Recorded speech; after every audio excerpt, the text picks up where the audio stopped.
गांव में दो बहनें रहती थीं, सीमा और रिया। दोनों बचपन में एक दूसरे से बहुत प्यार करती थीं। सीमा साधारण कपड़े पहनती थी, जबकि रिया को अच्छे कपड़ों और गहनों का बहुत शौक था। एक दिन दोनों खेतों में खेल रही थीं। रिया, जब हम बड़े होंगे ना, तब भी साथ रहेंगे। हाँ दीदी, मैं तुम्हें कभी अकेला नहीं छोड़ूंगी। माँ दूर से मुस्कुराकर दोनों को देख रही थीं। समय बीता और दोनों बहनों की शादी हो गई। रिया की शादी शहर के बड़े बिजनेसमैन विक्रम से हुई। रिया बड़े बंगले में रहने लगी। वहीं सीमा की शादी गरीब किसान मोहन से हुई। सीमा मिट्टी के छोटे घर में रहने लगी। एक दिन माँ सीमा के घर आईं। बेटी, कैसी हो? हम गरीब जरूर हैं माँ, लेकिन खुश हैं। एक दिन सीमा अपनी बहन से मिलने शहर गई। रिया के बंगले के बाहर बड़े बड़े गार्ड खड़े थे। कौन हो तुम? मैं रिया की बहन हूँ। रिया बाहर आए और सीमा के पुराने कपड़े देखकर शर्म महसूस करने लगी। तुम ऐसे कपड़ों में यहाँ क्यों आई हो?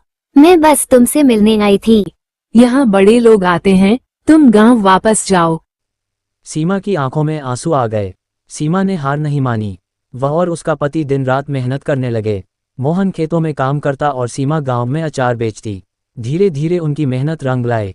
गांव के लोग सीमा के अचार की तारीफ करने लगे। सीमा, तुम्हारे हाथ का अचार बहुत स्वादिष्ट है। धन्यवाद बहन। कुछ महीनों बाद सीमा का छोटा व्यापार बड़ा होने लगा। उधर रिया के पति विक्रम का बिजनेस घाटे में चला गया। उनका बंगला बिक गया, नौकर भी चले गए। रिया पहली बार गरीबी का दर्द समझ रही थी। अब हम क्या करेंगे? हमें गांव लौटना पड़ेगा। रिया गांव पहुंची। उसे डर था कि सीमा उसे माफ नहीं करेगी, लेकिन जैसे ही सीमा ने रिया को देखा, वह दौड़कर उसके गले लग गई। रिया, तू आ गई। दीदी, मुझे माफ कर दो, मैंने तुम्हारा दिल दुखाया। बहनें कभी अलग नहीं होती। सीमा ने रिया और विक्रम को अपने घर में रहने दिया। धीरे धीरे रिया भी मेहनत करने लगी। वह सीमा के साथ अचार बनाने लगी। दोनों बहनों ने मिलकर बड़ा व्यापार शुरू किया।